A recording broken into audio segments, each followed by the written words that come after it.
Hey everyone, welcome back. So, a very short video. We're going to be exploring Halloween, known as Halloween, Samhain, All Hallowed Eve, comes with many names. I got asked today by a lovely lady that I had the privilege to work with today, who asked me, she said to me, Shane, what actually is Halloween? And I think that's a really, really good question, because actually, what is it? And how do you guys approach it? How do you celebrate it? I'd love to hear how you approach Halloween, Samhain, All Hallowed Eve. How you approach it, how you celebrate it. What does it mean to you? So I guess that kind of opens up the question of what it means to me.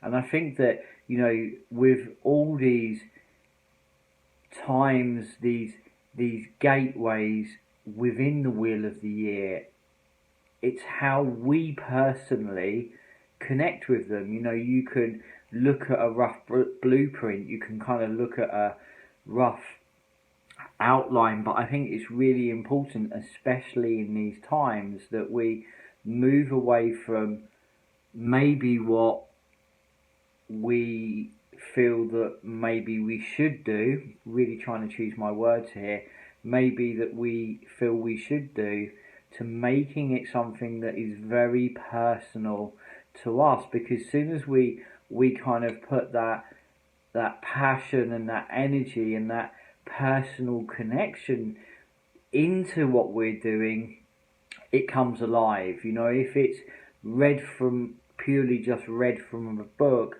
or it's scripted, or we're doing it because maybe others are, then we're kind of losing that kind of personal interaction, that personal calling. And that's not always where the magic is. The magic, I believe, is when it speaks to you from inside of you, and then you kind of come at it from that place, and it becomes a very personal experience. It becomes an experience. That's the key. So how do I approach it? What does it mean to me? I think that's kind of over the years it's evolved. I think what it actually is where I've been able to get underneath it a little bit more, get underneath it a little bit more, get underneath it a little bit more, in a way that speaks to me in that personal sense.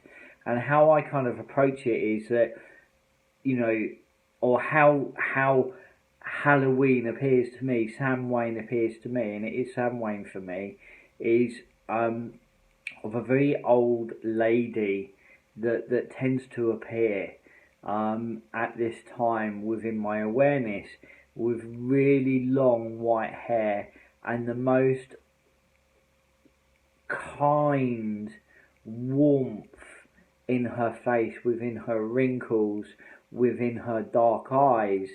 There is just this eminence of kindness, of nourishment, of wholeness, of nurture. And there is this sense that she kind of comes out of the darkness as we are entering the darkest part of the year here in the UK. The days are very, very short, the nights are long, and we've got this sense of, I have this sense of her inviting me to step into that space, and to step into it consciously. And it's that sense of, almost sitting by her hearth, by her fireside, and there is this real feeling of stillness, there's this real feeling of pause, there's this real feeling of slowing down. If we kind of look out into the world tries to move 24/7 at 1,000 miles an hour.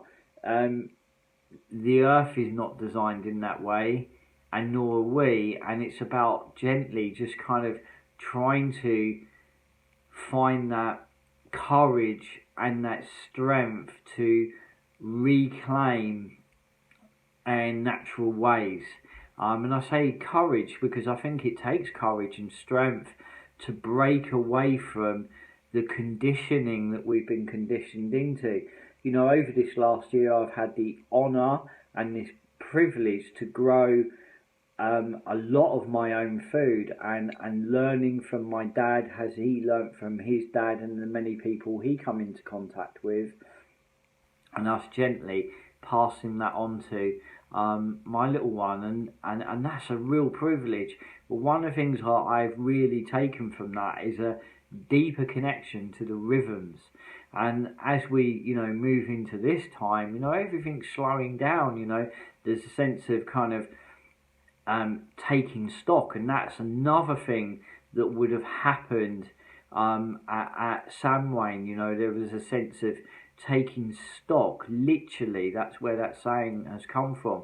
To look at the cattle, those that may be sick and unwell, to kind of take stock of the land around you. And I think that it's an opportunity for us to literally take stock in our lives. So, for me, she presents herself as this very old, nurturing, warm lady that has so much wisdom and care being emanated from her. And in a way, she's inviting us to step into that place of rest. The other thing that I have done, I've literally at this time, I do pause and I look at where I am, where I've come from, where I'm going. There is a real sense of our ancestors would really honoured those that have come before them. And I say that in many of my ceremonies and rituals, honouring those that have come before us. And one of the ways that I have naturally done that is,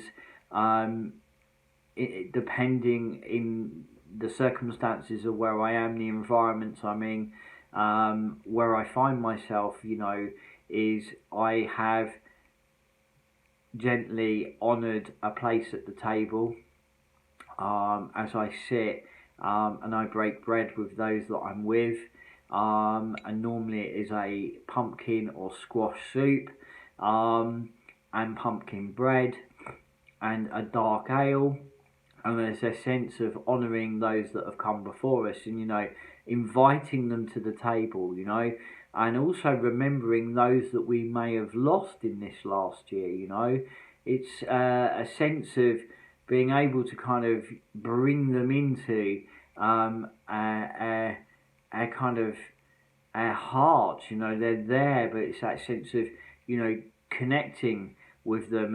And one of the things that I've encouraged people to do at this time of year is lay a place at the table.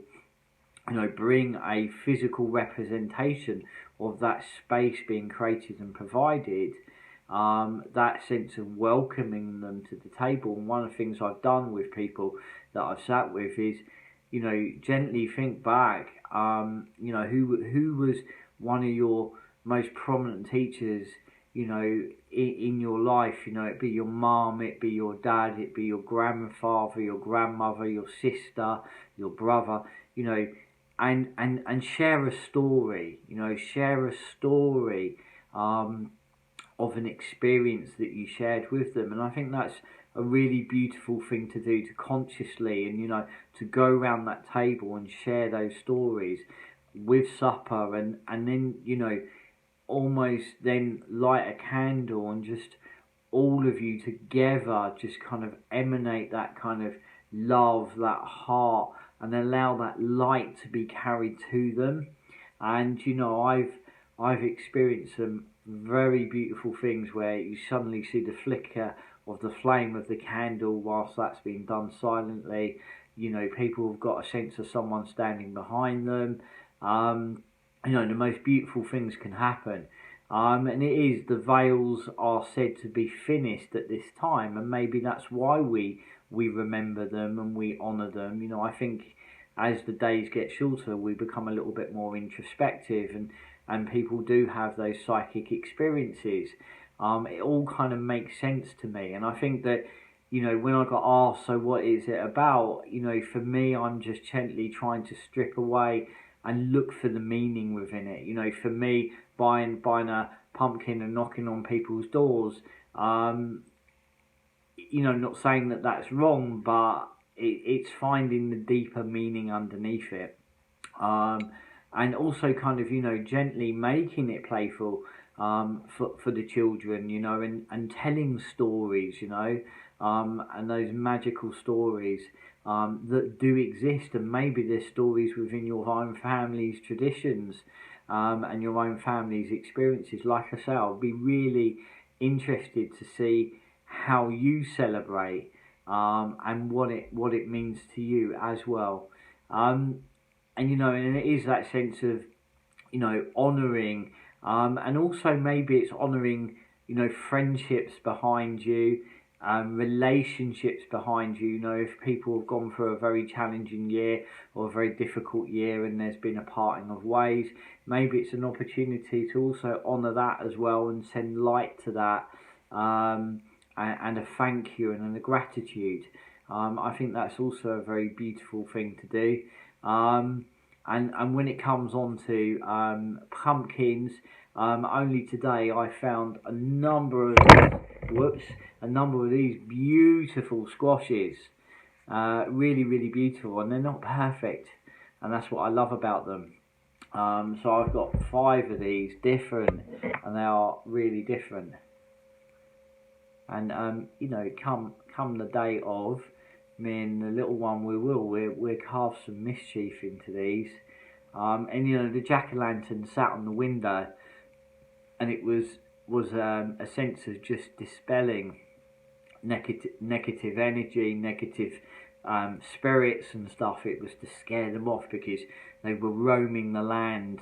The veils were thin. They were roaming the land very strongly at this time.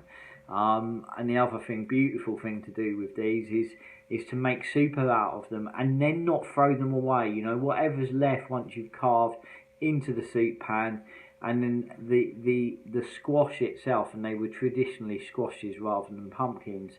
The squashes themselves, don't after just throw them in the bin. Go and take them to the bottom of the garden. Go and take them to the local park. Go and take them to the woodland, because the animals absolutely adore them. And for us, we will take them down to our kitchen garden, and we will put them on the edge there, and say thank you. And then, you know, the fox can have them. There's a beautiful fox and cubs down there. Fox can have them. The squirrels can, the birds can, and that's, you know, a sense of giving back. If we all done that at this time, the animals would be really beautifully looked after, and also it doesn't just end up in the bin, you know. Gosh, these would have helped our ancestors survive, and they're, you know, many of us just discard them or throw them in the bin. I can't think of anything worse, to be honest with you. The other thing I do as we wrap up, I did say it would be shorter, as we wrap up, the other thing that I do is I do a yearly door cleanse. I grab my steel bucket and I chop up some garlic, I chop up some onion, I chop up lemon, rosemary, sage, some mint that goes in there, salt goes in there, and you think about all of that, it's cleansing properties, garlic, onion, even ginger if you want, rosemary, sage, Himalayan sea salt, lemons, okay, real sense of cleansing properties. And I clean the door inside and then out, okay, so I clean the door inside and out, and then I would perform a very simple door cleansing, with the intention, let's see, I've got the words here, I'm going to get them up for you, so that I don't miss anything out. So let's have a look here, bear with me. Door cleanse, here we are. So I've got it in my notes. Okay, so I would cleanse it inside and out, and I would have also smudged the house clockwise as well. And as I come to the door, the door's open, I'm just kind of driving all that energy out. I'd cleanse the inside of the door using a rag, a cloth, and work from the top to the bottom, on the outside, working from the top to the bottom. And then I would stand there, and I'd do a very simple ritual. I've changed it over the years. It's kind of come more alive, and it goes something like this: north, south, east, and west. Okay, I'm bringing in all the four quarters: north, south, east, and west. Keep this home inspired and blessed. For clarity sought from sea, keeping all energy fresh and clear. And we shall grow and prosper here. I'm reinforcing my boundary of light. This is my sacred right. I would then, gently using some blended fiery chili oil that I blend myself, I make up myself, I then trace the symbol of Algez. Okay, and Algez is on my Odin's horn here, beautifully gifted to me last winter solstice by a dear friend, who many of you may know, Pure Ground Flowers, who blends and makes up the most incredible smudges. So we were talking about smudges, smudge mixes, bath salts, candles, and the most beautiful things. So Algez is the runic symbol of protection. So I would trace that in chili oil on the door and just absolutely see it almost three-dimensional come alive on the door, as if it has an energy that emanates from the door. And the reason why I use chili oil is it's fiery, it's protective, it's hot, it's this sense of light. So when I say I am reinforcing my boundary of light, this is my sacred right, you know, with the intention that I really like to come through the door, you know. And you know, there's some other beautiful kind of myths of people putting a bissum, and if the bissum falls over by the front door, then company's coming. And if it falls over in a certain way, company's coming that's not so nice, you know. I think it's inward, company's coming. If it falls outwards, then company's coming that's not so nice, you know. Beautiful myths, stories, but I think we can weave them into the modern world. And I think that really and truthfully what's being called to us this time is the old ways are calling us to be woven into the new ways, and there's a bridge between those two worlds, and that really for me is what Samhain's about. It's the bridge between the worlds. So whatever you do with your squashes this year, let it be about family, let it be about each other, let it be about the little ones, let it be for those that are yet to come as well, you know. So, you know, don't just discard these, put them out on the land and let the land take them, let the animals feast on them. Until next time, wishing you all the most beautiful Samhain on Thursday, and in the meantime, keep shining as you always do.